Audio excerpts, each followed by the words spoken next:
Claudine Garcia-Deban, vous êtes professeure à l'ESP et à l'université donc Jean Jaurès de Toulouse, ex-Le Mirail pour moi, excusez-moi encore, hein, pour situer. On va continuer en gros sur ces questions de brouillon, de pratique de correction, savoir justement, et ça c'est un débat qui a commencé dès ce matin, c'est où doit être l'équilibre entre la vérification de la conformité à la norme et la dynamique des pratiques d'écriture. Et moi j'avais noté dans votre texte quelque chose, je pense que vous avez développé, qui disait il faudrait passer plus de temps à écrire qu'à analyser comment on doit écrire. Voilà, je crois que ça va faire discuter. À vous. Merci. Donc, merci pour cette invitation aux organisateurs et bravo pour la très bonne organisation de ces journées. Donc, les questions qui m'ont été posées sont les suivantes. Que sait-on de la façon de corriger des enseignants? A-t-elle évolué dans le temps? Permet-elle de construire les compétences rédactionnelles tout au long de la scolarité obligatoire? Faut-il tout corriger? Et on m'a également posé des questions sur les écrits de travail. On va prolonger l'échange. Quelle évaluation des écrits de travail qui sont préconisés dans les programmes de 2015? Alors, je voudrais juste partir de l'étymologie du mot. Dans évaluation, il y a valeur, apprécier la valeur. J'ai repris la définition générale du Trésor de la langue française, informatisée. Normalement, dis-moi ce que tu évalues, je te dirai ce que tu enseignes. Normalement, pas toujours le cas. Et je partirai du constat, puisque je suis formatrice et j'assure la formation d'enseignants du premier et du second degré, en formation initiale et continue, que la lourdeur de l'évaluation des productions écrites est peut-être une des explications à l'absence ou à la difficulté que signalait Anne Vibert ce matin à l'écriture de trouver de la place dans l'espace de la classe. Parce qu'effectivement, une fois qu'ils ont écrit, qu'est-ce qu'on en fait? Donc, on retrouve bien la question du brouillon aussi.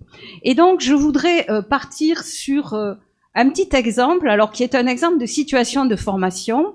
Olivier Lombroso est engagé, comme moi et comme d'autres personnes, comme Catherine Brissot, comme d'autres personnes ici, dans une ANR qui s'appelle ICALM et qui consiste à constituer justement de grands corpus scolaires, avec un volet formation.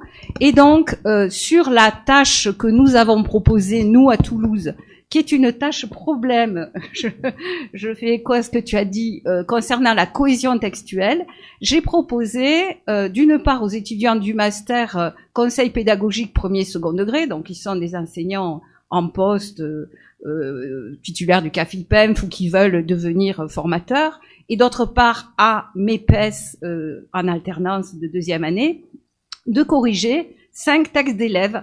Donc ils sont tous produits sur la même consigne. Alors c'est une consigne tâche-problème mettant en jeu la cohésion textuelle. Il s'agit d'insérer dans l'ordre et sans les modifier 3 phrases. Elle habitait dans cette maison depuis longtemps.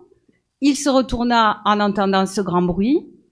Depuis cette aventure, les enfants ne sortent plus la nuit. Et vous voyez donc tous les problèmes de cohésion textuelle que va générer cette tâche en apparence très contraignante et aussi très ouverte du point de vue des genres textuels qui peuvent être produits en réponse. Et donc, je voudrais juste partir du travail. Alors, donc, ma consigne de formation, un peu fictive bien sûr, a été de proposer aux enseignants non pas 1 mais 5 textes à corriger. Alors bien sûr, c'était pas 30, mais c'était 5, et de leur dire de les corriger comme ils le font d'habitude. Alors ici, donc une production d'élèves, j'ai pas le temps de l'analyser. Dès le premier jet, dès la première version, on voit que l'élève a fait des ajouts en marge entre les lignes, etc., pour mieux satisfaire à la consigne d'écriture, donc a eu déjà un regard réflexif sur sa production. Et donc une enseignante, alors qui a à peu près une quinzaine d'années d'expérience professionnelle, qui est donc engagée dans ce master, produit pour évaluer cet écrit 3 documents. D'une part, un certain nombre d'annotations sur la copie, qui sont essentiellement des annotations locales, hein. D'autre part, une grille de critères, et elle signale que elle fait ici son évaluation, mais que dans sa pratique ordinaire de classe, il y aurait aussi l'évaluation des élèves, et produit un jugement de synthèse, hein, qui concerne certaines parties du texte. Le lecteur comprend ton histoire, les enfants veulent se faire peur en se rendant au cimetière pendant la nuit, et les parents leur donnent une bonne leçon. tu utilises un vocabulaire adapté et les événements sont logiques.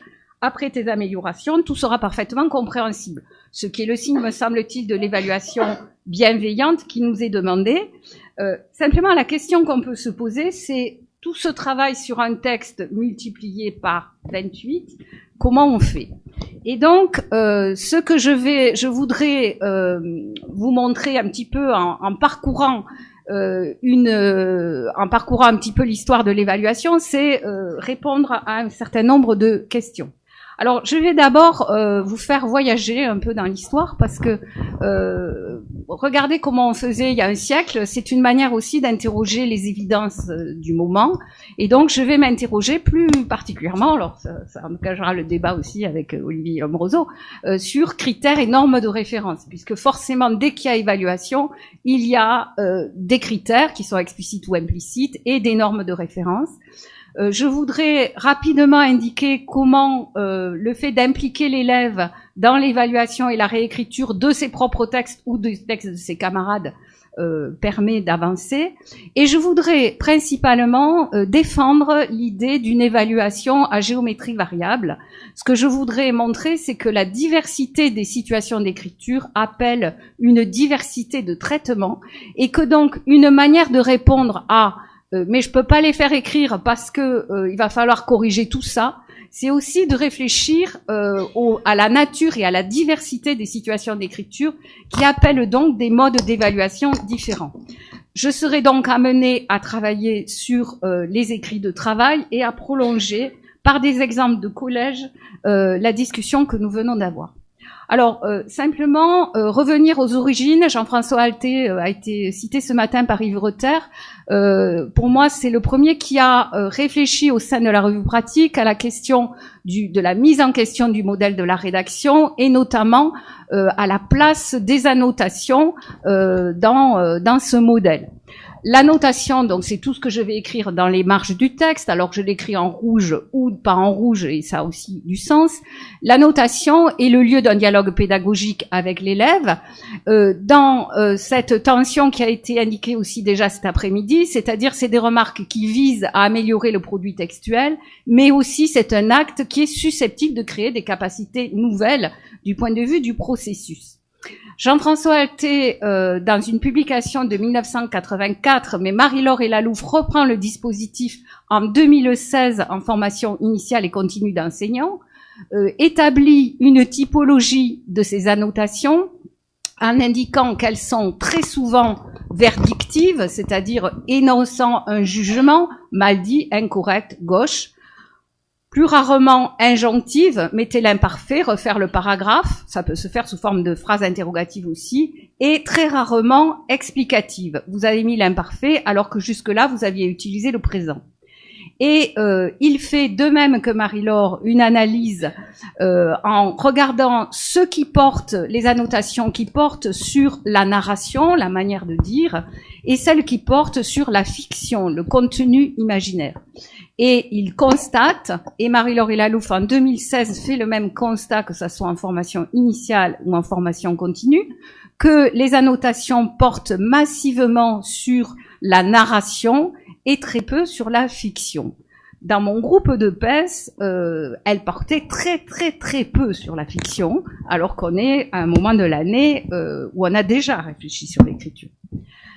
Je reprends également le travail de Jean-Luc Pilorget dans sa thèse soutenue en 2010, portant cette fois sur les annotations de copies de collège, qui définit 5 postures. Alors ces postures pouvant être coprésentes sur la même copie, donc l'évaluateur peut se présenter comme un gardien du code qui va donc pointer les écarts par rapport à la norme, notamment orthographique, ponctuation, lexique ou syntaxe, soit comme un lecteur naïf qui va poser des questions sur l'univers imaginaire proposé dans le texte d'élève et qui donc s'intéresse à la fiction plus qu'à la narration, une posture qu'il qualifie de stimulus-réponse, qui est plutôt une évaluation de l'adéquation du produit textuel aux consignes d'écriture qui ont été données, et également le rapport aux compétences antérieurement construites. La posture d'éditeur, qui procède à des révisions textuelles sans porter de jugement. Et enfin, la posture de critique, qui consiste à suggérer des améliorations en considérant le texte de l'élève comme un texte littéraire.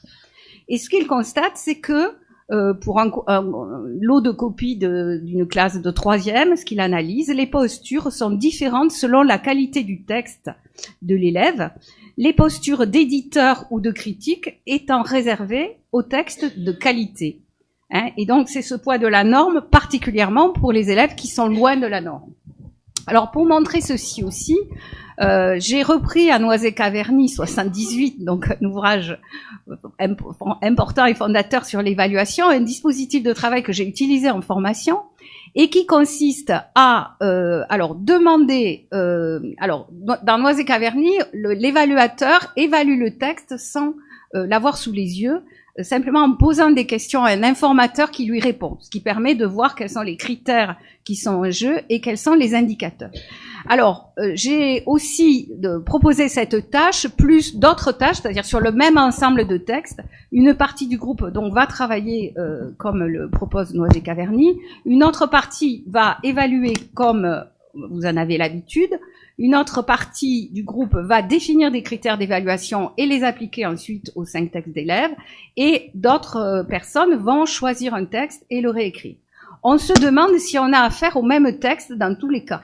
Parce que ceux qui évaluent le texte comme d'habitude voient essentiellement tout ce qui ne va pas. Je reprends la citation de Caroline Masseron, le professeur ne lit pas, il corrige. Et donc, là où, en tant que lecteur, il ferait des inférences, un stylo à la main, il se refuse à les faire. Ceux qui ont des critères d'évaluation vont expliciter, vont repérer des éléments réussis et des éléments moins réussis. Quant à ceux qui ont à réécrire le texte, ils s'intéressent essentiellement à la fiction et se mettent en empathie par rapport au texte et donc vont voir plutôt ce qui est réussi dans ce texte. Alors donc un petit parcours historique sur les normes du bien écrire. J'ai défini 4 périodes qui sont de longueur tout à fait différente.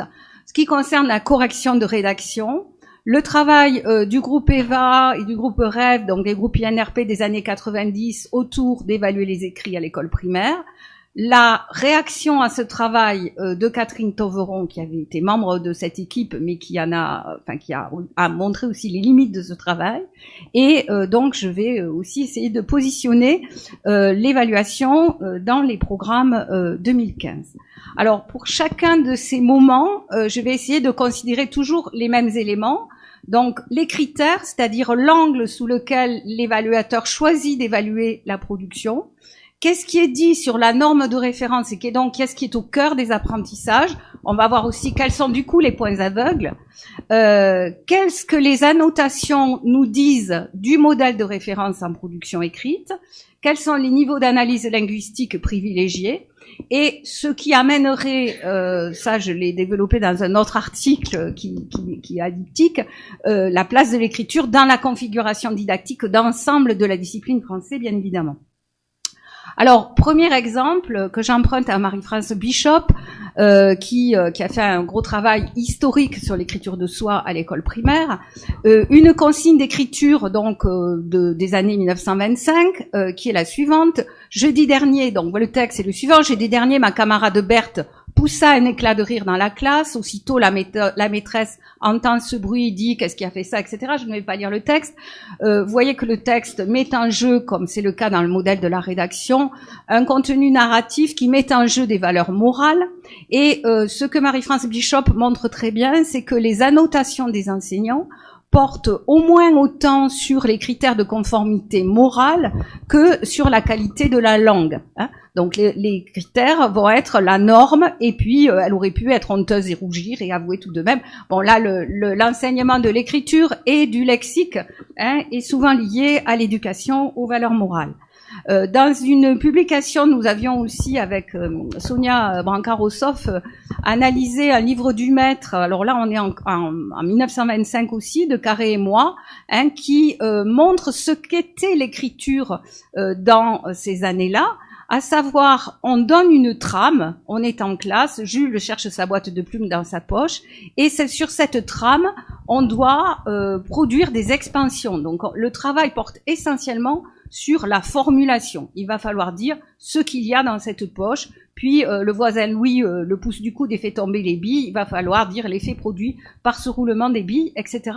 C'est-à-dire que le travail, l'élève n'a pas à exprimer sa subjectivité, il a une trame qu'il doit remplir avec les références empruntées aux bons auteurs, et le corriger va dans ce sens. Alors dans ce modèle, on pourrait dire que les critères restent implicites et variables selon les copies, que la norme de référence, elle, est très stable, puisqu'il s'agit des auteurs patrimoniaux et des stéréotypes culturels et linguistiques. Marie-France Bishop montre comment les orphelins décrivent leur veillée en famille, parce que ça fait partie des choses qu'il faut écrire.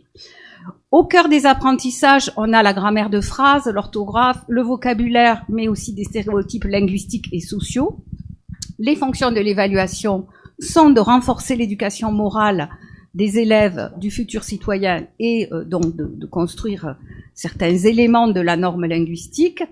L'appréciation est uniquement formulée par l'enseignant par des annotations en marge, complétées par une appréciation globale et une note. Les niveaux d'analyse linguistique privilégiés étant la grammaire de phrase, l'orthographe et le lexique, la dimension, les points aveugles étant principalement la dimension textuelle. Alors, on peut considérer que le modèle de l'évaluation critériée proposé dans les années 90, notamment par le groupe EVA, sont le contrepoint de ce modèle. Je rappelle quand même que cette recherche-là, à l'époque, s'est focalisée sur les critères d'évaluation, mais avait d'abord été mise en place pour répondre à une difficulté, c'était qu'il y avait peu de pratiques d'écriture dans les classes. Et Michel Fayolle était le conseiller scientifique de cette recherche à l'INRP. Effectivement, il n'y avait pas de temps consacré à l'écriture. Enfin, il y avait le constat qu'il y avait... Hein, donc l'évaluation, donc les critères sont explicites. La norme de référence, ce sont les genres textuels, les types d'écrits sociaux. Au cœur des apprentissages, donc les indicateurs invariants caractérisant ces genres et la cohésion textuelle. Les fonctions, c'est d'organiser la réécriture avec des modalités de formulation qui sont plutôt des grilles de relecture, l'élaboration de critères par les élèves. Je vais peut-être pas détailler trop ce modèle-là. La réaction de Catherine Treveron est de dire, ça n'est pas les invariants qu'il faut regarder, mais ce sont les variations. Et donc, la norme de référence, cette fois, va être, me semble-t-il, la stylistique du texte littéraire comme mise en jeu conscient et réglée par rapport aux normes, et la littérature de jeunesse, les niveaux d'analyse linguistique privilégiés étant, me semble-t-il, davantage la dimension énonciative que la dimension textuelle. Alors, chaque fois, sur la diapo, je mets en évidence aussi les points aveugles, ce qui est normal si l'évaluation est un choix par l'évaluateur de critères et d'angles sous lesquels il regarde les productions. Chaque évaluation va produire aussi ces points aveugles. Les programmes 2015 me semblent plutôt caractérisés par la diversité des formes d'écriture et donc des formes d'évaluation.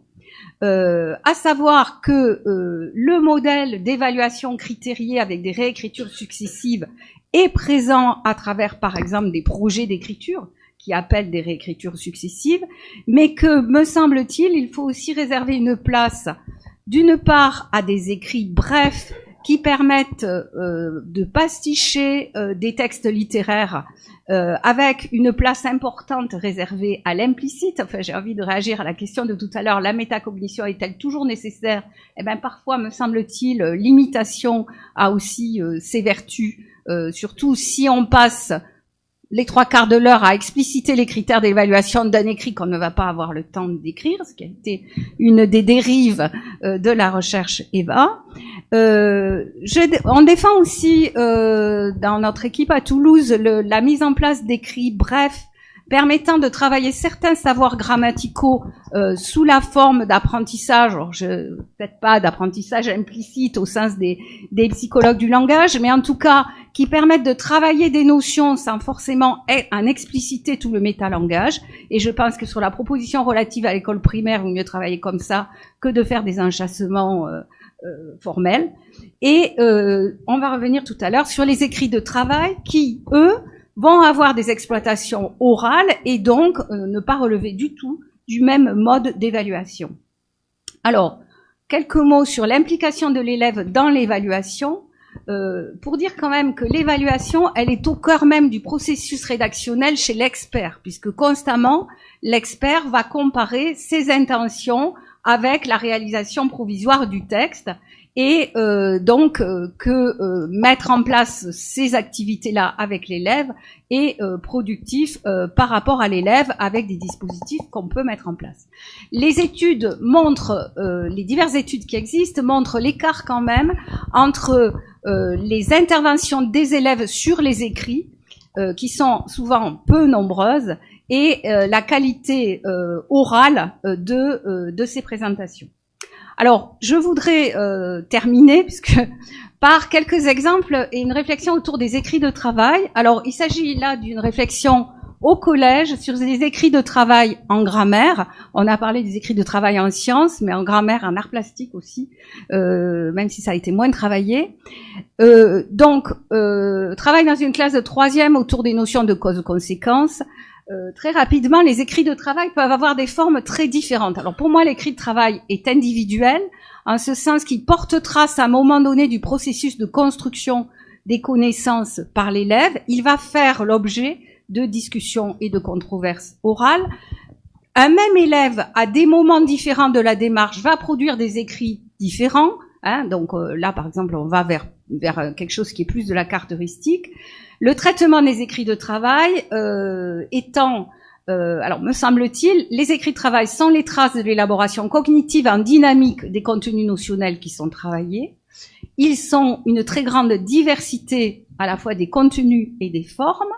Ces écrits ne sont pas corrigés, mais vont permettre de susciter la controverse.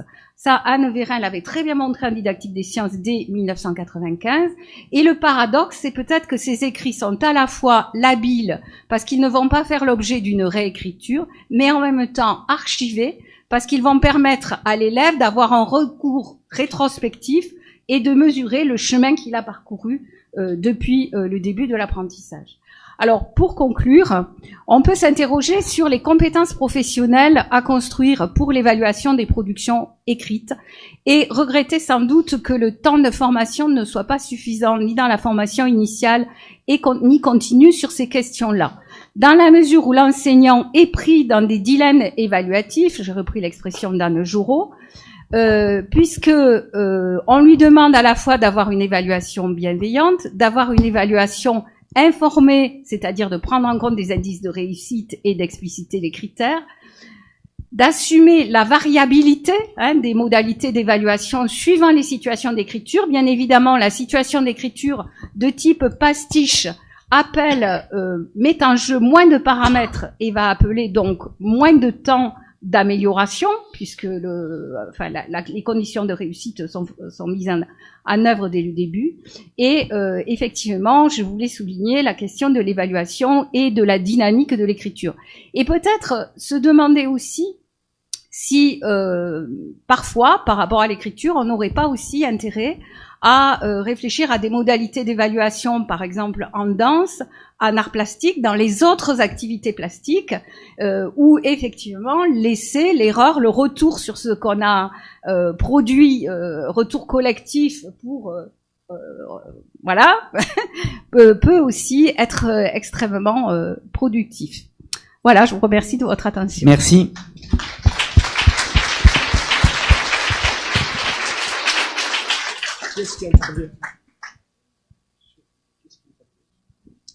La parole est au jury, s'il veut la prendre.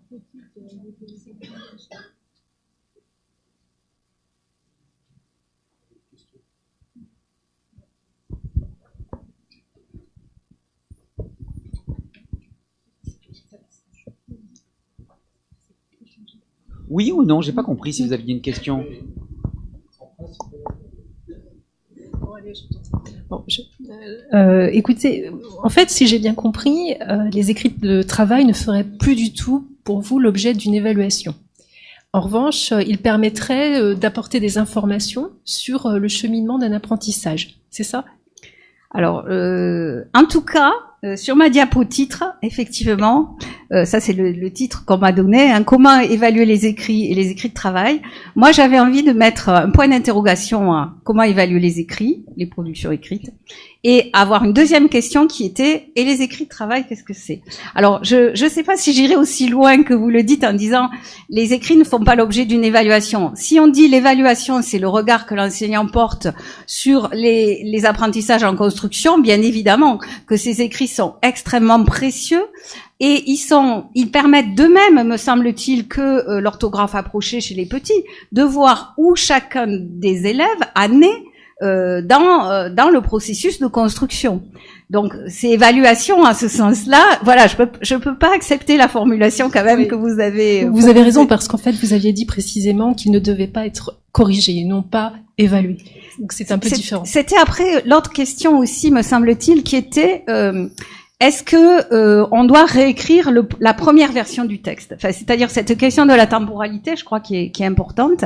Et effectivement, de plus en plus de travaux, enfin, je passe à une thèse aussi qui a été soutenue récemment, montrent aussi que demander aux élèves plusieurs textes sur la même consigne finalement à des moments différents va produire des effets différents hein, d'un travail de réécriture, mais présente aussi son intérêt.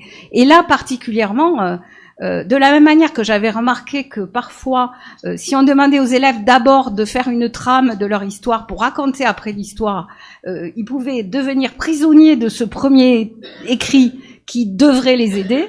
De la même manière, là, je pense que la temporalité, on peut la construire aussi avec des écritures successives. Donc, pour moi, l'écrit de travail, par définition, il permet alors c'est pour ça nous on les avait appelés transitoires hein, sur la terminologie. Il permet d'avoir un état à un moment T de la construction de la notion par l'élève dans la diversité la plus grande possible et de traiter ça à l'oral. Donc du coup il est sur des feuilles de couleurs différentes, tamponnées. Voilà, il a un statut différent, mais c'est intéressant quand même de l'inscrire dans une dynamique temporelle et de pouvoir revenir sur cet écrit pour mesurer le chemin parcouru. Mais en tant que tel, il sera pas réécrit. Enfin, j'aurais cette position-là. Il y a eu une réaction, quelqu'un qui s'est amusé à reprendre les catégories mises en avant par Denis Alamargot en disant que tout comme l'élève, le professeur face à l'évaluation se retrouve confronté à deux tâches non automatisées. L'appréciation de la forme, qui serait une tâche de bas niveau, qui n'est pas assez automatisée, afin de passer à l'appréciation du fond. Bon, je sais pas quelle était la part de joke ou de plaisanterie ou de question. Autre question qui a été posée également, c'est est-ce que vous avez l'impression que avec le numérique, alors soit pour élaborer le texte, soit pour l'évaluer, il y aurait quelque chose qui pourrait permettre un progrès par rapport à ce que vous avez raconté? Alors, en tout cas, sur le regard d'enseignants sur les productions des élèves, parce que effectivement, quand on essaie de voir où en est l'élève par rapport à l'écriture comme processus, alors on a sur le papier, on a des indices, c'est les ajouts. Moi, je viens de proposer un article sur l'ajout dans la première version. Comment l'élève sans que l'enseignant lui donne un travail, lui donne une consigne, procède lui-même à ses ajouts. On reprend les méthodes de génétique textuelle, on a ça dans les marges, entre les lignes, etc. Par rapport à ça, tout ce qu'il y a comme travail sur l'écriture collaborative et l'utilisation de logiciels permet quand même à l'enseignant à tout moment de voir comment les divers élèves interagissent pour élaborer un texte. Donc ça me paraît vraiment quelque chose d'important et de dynamique. Alors après, j'avais pour la conférence de consensus, comme il fallait faire une recension, je suis allée regarder ce qu'il y avait sur les corrections automatisées de copies qui commencent à se développer, mais alors plutôt sur des copies universitaires avec un contenu attendu, etc. Ça n'a pas l'air très convaincant, mais par rapport à la réaction de l'internaute, quand même, moi je réagirais au fait que bas niveau et contenu, je pense que c'est quand même aussi la question de la posture de l'enseignant. Et alors, de la même manière que l'INRP, à un moment donné, disait on toilette les textes, l'orthographe, on verra après, je crois qu'on peut plus, pour ma part, on ne peut plus complètement raisonner de cette manière-là, dans la mesure où on peut penser que l'élève doit mobiliser d'emblée un certain nombre de savoirs construits, alors qu'ils vont pas être les mêmes, bien sûr, au CP, au CE2 et au CM2. De la même manière, enfin, je sais pas si on peut imaginer qu'on va d'abord toiletter orthographiquement pour après regarder le contenu. J'ai l'impression quand même que sur la correction de copies, on a une pratique très sur le tas, enfin que chacun s'est forgé comme il a pu et un peu aléatoire, et que parfois, comme il y a une correction au fil de la copie, parfois on va noircir on va mettre beaucoup de rouge dans les marges, alors que l'élève par la suite a pu y répondre. Je dis ça aussi par rapport à l'annotation des mémoires des étudiants, où parfois on est amené à se rendre compte que trop de commentaires tue la dynamique. Est-ce que vous pensez que pour résoudre notamment les dilemmes évaluatifs qui ont été évoqués par Anne-Jorot, on pourrait envisager d'évaluer des écrits courts selon des critères qui là seraient explicites mais peu nombreux? Ah oui, mais j'ai pas trop eu le temps de développer ça, mais pour moi c'est un élément capital, c'est-à-dire des écrits. Alors, je sais pas, moi c'est à la fois soit par rapport à des notions d'étude de la langue, ou carrément même on pourrait peut-être remplacer certaines leçons de grammaire par des activités de pratique de l'écriture qui permettent de travailler sur une structure syntaxique donnée. Bon, hier soir, j'étais en animation de circonscription dans la périphérie toulousaine, de collègues de cycle 2 qui ont travaillé à partir d'un album qui s'appelle Rien n'est plus beau, et qui ont fait des choses très différentes d'ailleurs avec cet album. Bon, le travail d'imitation, de pastiche, il me paraît tout à fait central par rapport à ces questions de formulation, et c'est une manière aussi de redonner confiance dans l'écriture aux élèves et aux enseignants. Moi, j'aurais une dernière question avant de passer à autre chose, qui est personnelle cette fois-ci. C'est ce que vous avez dit est réellement inscrit là dans le cadre de l'enseignement dit de français. Oui. Par rapport aux autres interventions qu'on a eu l'après-midi. C'est quelque chose que vous pensez qui est valable également pour l'écriture dans les autres disciplines, ou alors, le poids fiction, etc. Moi, j'ai aussi beaucoup travaillé sur l'écrit en sciences, et on a aussi des travaux interdisciplinaires sur ces questions-là.